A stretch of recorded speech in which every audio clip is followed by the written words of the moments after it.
Moratória como causa de suspensão da exigibilidade do crédito tributário. Lamentavelmente, no Brasil, nos últimos 2, 3, 4 anos, nós temos vivido alguns dramas que acabam por impactar o nosso estudo no sentido de apresentar exemplos que certamente não teríamos em outros contextos. Refiro-me à moratória. Em que consiste a rigor esse instituto? Moratória, meus caros, é a dilatação do prazo de pagamento concedido em lei em relação a determinados tributos. Observe na tela. A moratória consiste na dilatação do prazo para cumprimento da obrigação tributária principal, tributo ou multa. Você poderia se perguntar, mas só para a obrigação tributária principal?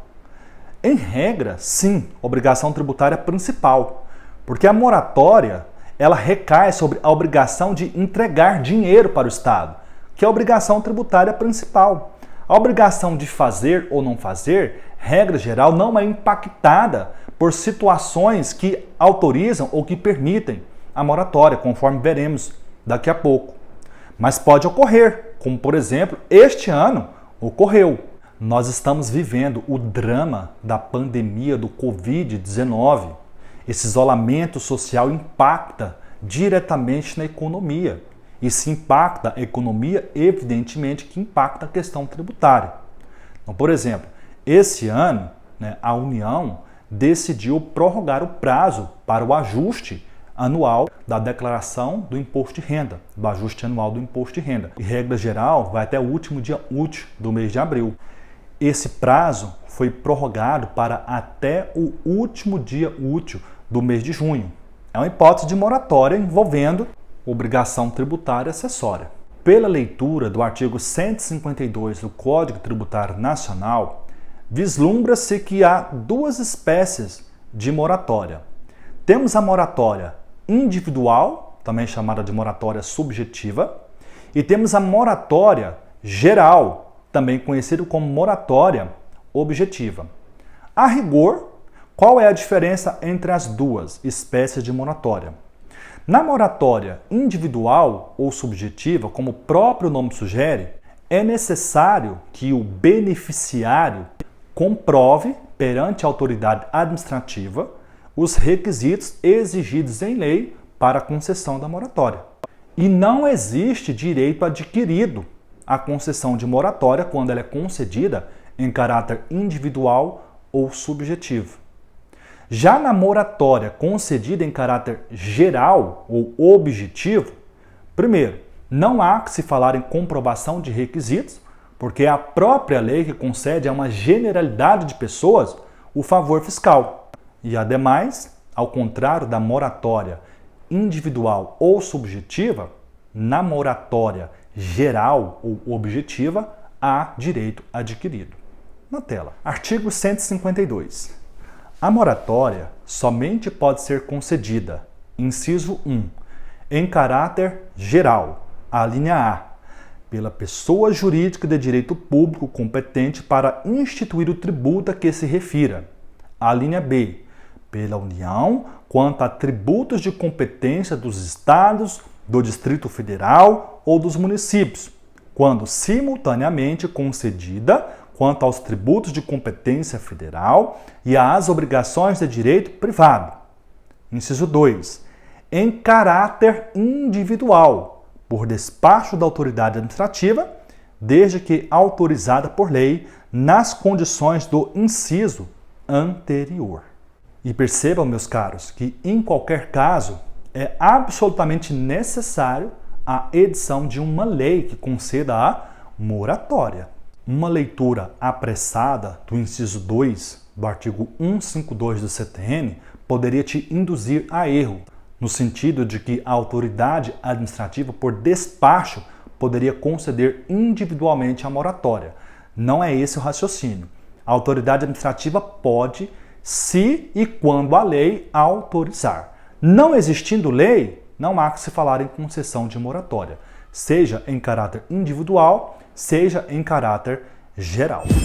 Notem os detalhes do parágrafo único do artigo 152 do CTN na tela. A lei concessiva de moratória pode circunscrever expressamente a sua aplicabilidade a determinada região do território da pessoa jurídica de direito público que a expedir, ou a determinada classe ou categoria de sujeitos passivos. Notem que a moratória pode ser restringida tanto sob o aspecto geográfico-territorial quanto sob o aspecto subjetivo. Quem vai dizer isso é a lei. Na tela.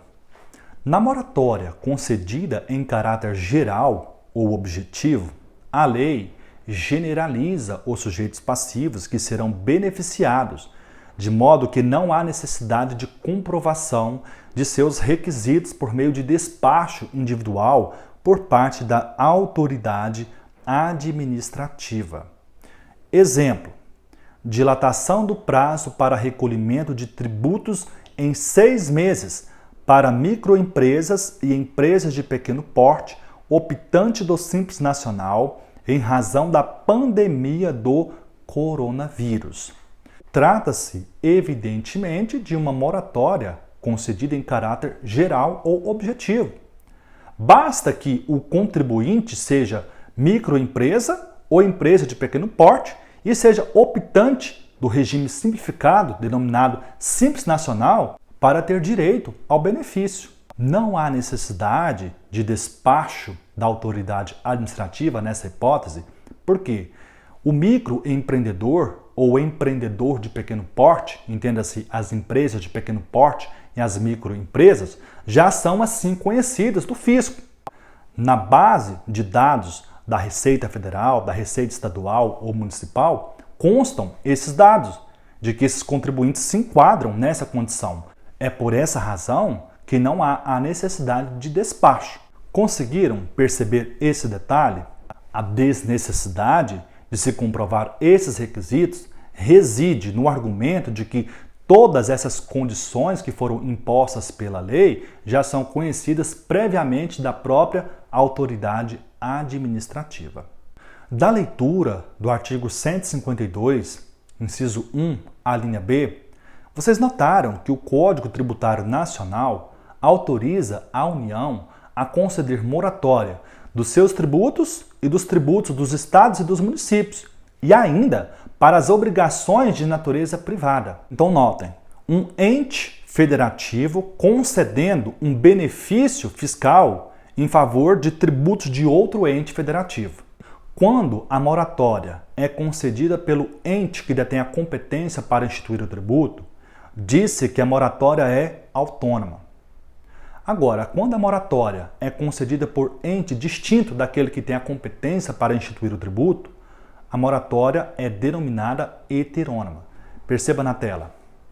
A moratória geral ou objetiva pode ser classificada em moratória autônoma e moratória heterônoma.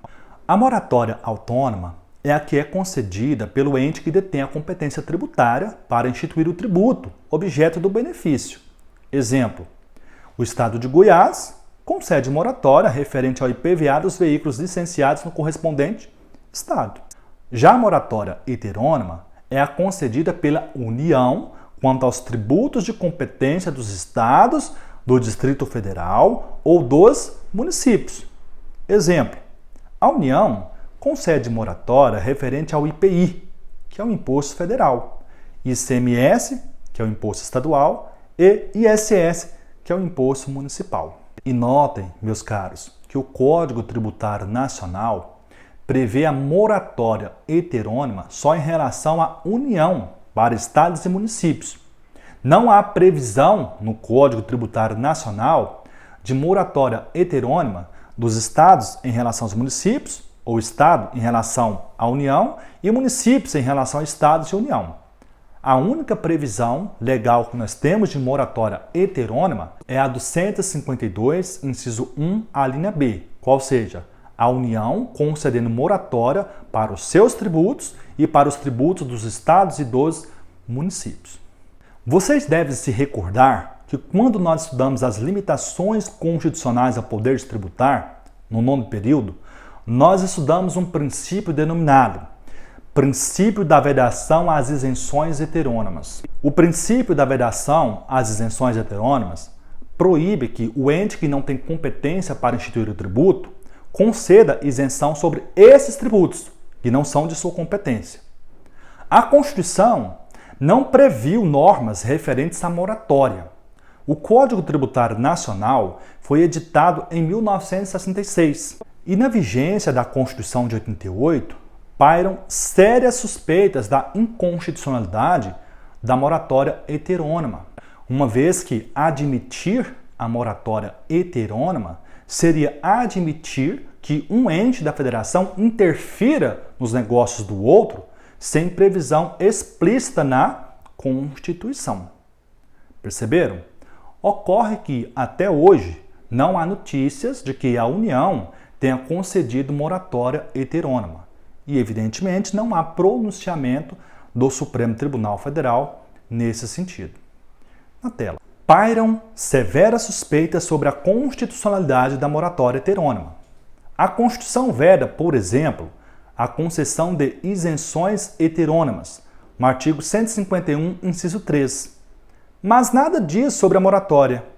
A discussão divide a doutrina, e não há notícia de que o STF tenha se pronunciado sobre o tema.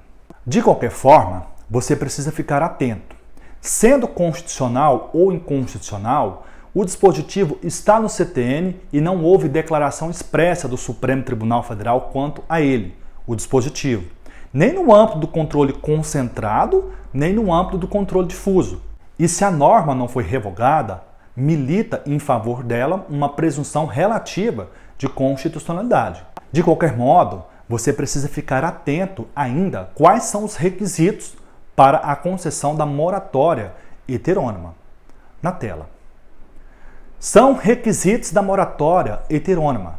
Primeiro, a concessão de moratória para os tributos federais e, segundo, a extensão da moratória às obrigações de direito privado, contratos civis, empresariais e trabalhistas. Vamos entender isso aqui. Se a União pretender conceder moratória a tributos estaduais e municipais, ela pode fazer isso?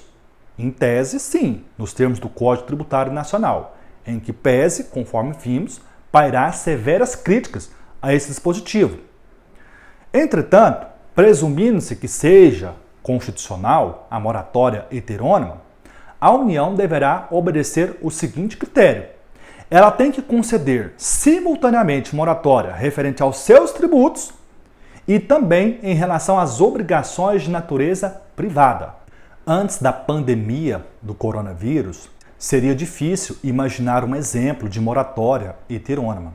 Eu quero crer que todos vocês que estão assistindo a essa aula já conseguiram perceber que o atual cenário aparentemente poderia justificar a concessão de moratória heterônoma por parte da União. E quanto à moratória concedida em caráter individual ou subjetivo, quais são os detalhes legais? Nós veremos isso no próximo bloco. Até lá!